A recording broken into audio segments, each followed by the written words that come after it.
கோவை மாவட்ட பல்சமய நல்லுறவு இயக்கம் சார்பாக அனைத்து சமய தலைவர்கள் கலந்து கொண்டு ஈத் மிலன் பெருநாள் சந்திப்பு நிகழ்ச்சி வெகு விமரிசையாக நடைபெற்றது. பல்சமய நல்லுறவு இயக்கம் கோவை மாவட்டம் சார்பாக மத நல்லிணக்க புனித ரமலான் ஈத் மிலன் பெருநாள் சந்திப்பு நிகழ்ச்சி போத்தனூர் சாலையில் உள்ள தனியார் அரங்கில் நடைபெற்றது. மாவட்ட இணை ஒருங்கிணைப்பாளர் டிஸ்கோ காஜா தலைமையில் நடைபெற்ற இதில் மாநில இணை ஒருங்கிணைப்பாளர் அபுதாகிர், மாவட்ட ஒருங்கிணைப்பாளர் வழக்கறிஞர் இஸ்மாயில், தகவல் தொழில்நுட்ப அணி செயலாளர் அபுதாகிர் ஆகியோர் முன்னிலை வகித்தனர். மாநில துணைத் தலைவர் எஸ்.ஏ. பஷீர் அனைவரையும் வரவேற்று பேசினார். விழாவில் சிறப்பு அழைப்பாளர்களாக பல்சமய நல்லுறவு இயக்கத்தின் தலைவர், தமிழக சிறுபான்மை ஆணைய உறுப்பினர் முகமது ரஃபி, தந்தை பெரியார் திராவிடர் கழக தலைவர் கு. ராமகிருஷ்ணன் ஆகியோர் கலந்து கொண்டு சிறப்புரையாற்றினர்.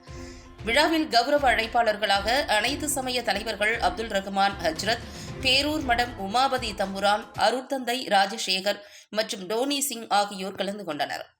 மத நல்லிணக்கத்தை போற்றும் விதமாக நடைபெற்ற இந்நிகழ்ச்சியில் கலந்து கொண்ட சிறப்பு விருந்தினர்கள் பேசுகையில், சமயங்கள் கூறும் கொள்கைகளை மனிதர்கள் கடைபிடித்தாலே அனைவர் மத்தியிலும் ஒற்றுமை ஏற்படும் என கூறினர். மேலும் மதங்களை கடந்து அனைவரும் ஒற்றுமையாக இருந்தால் மட்டுமே நாடு வளர்ச்சி பெறும் எனவும் தெரிவித்தனர். தொடர்ந்து நடைபெற்ற நிகழ்ச்சியில் பல்வேறு சமூக பணிகளை செய்து வரும் பல்சமய நல்லுறவு இயக்கத்தில் புதிய இளைஞர்கள் இணைந்தனர். விழாவில் Kottai Chellappa, Kovai Talha Mohammed Ali, Diana studio Chandrasekar, Srinivasan, Radhakrishnan, Kovai Lenin, Kamaraj, Vellalur Chandru உட்பட பலர் கலந்து கொண்டனர்.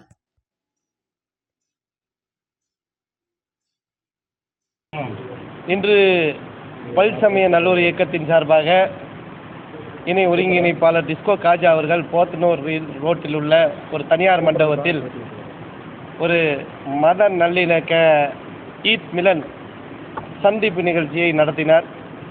இந்த நாட்டில் அனைவரும் அமைதியாக இருக்க வேண்டும், சகோதரத்துவத்தோடு வாழ வேண்டும், மத நல்லிணக்கத்தோடு வாழ வேண்டும், மனித நேயத்தோடு வாழ வேண்டும் என்பதற்குத்தான் பல்சமய நல்லுறவு இயக்கம் தொடர்ந்து இந்த விழாக்களை எல்லாம் நடத்தி கொண்டிருக்கிறது.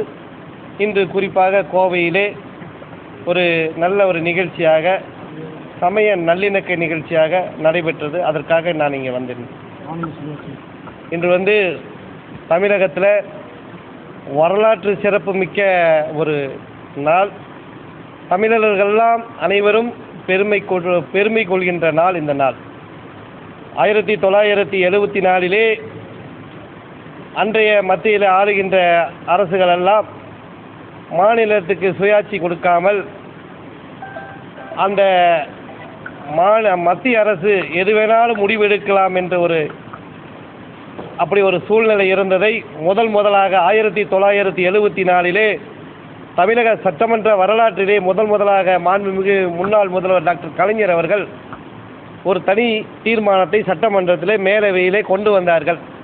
அதே மாதிரி இன்று மாண்புமிகு முதலமைச்சர் அவர்கள் மத்திய அரசு தொடர்ந்து கடந்த 11 ஆண்டு காலமாக பாரதிய ஜனதா ஆளும் மாநிலங்களில் ஒரு மாதிரியாகவும், மாநில கட்சிகள் ஆளும் மாநிலங்கள் ஒரு மாதிரியாகவும் நிதி தருவதில்லை, கல்வி நிதி தருவதில்லை, ஜிஎஸ்டி நிதி தருவதில்லை, மும்மொழி கொள்கையை வலியுறுத்துகிறார்கள்.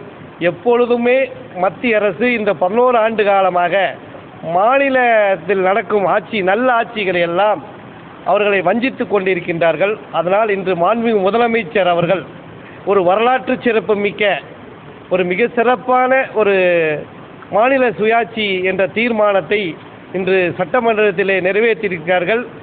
ஒட்டுமொத்த தமிழர்களுக்கும் ஒட்டுமொத்த இந்தியாவுக்கும் மாநிலத்தில் ஆளுகின்ற கட்சிகளுக்கெல்லாம் இன்று தமிழக தங்க தளபதி மாண்புமிகு முதலமைச்சர் அவர்கள் ஒரு முதலமைச்சராக இல்லாமல் இந்தியாவுக்கே ஒரு நல்ல தலைவராக இந்த ஒரு விஷயத்தை முன்னெடுத்திருக்கிறார்.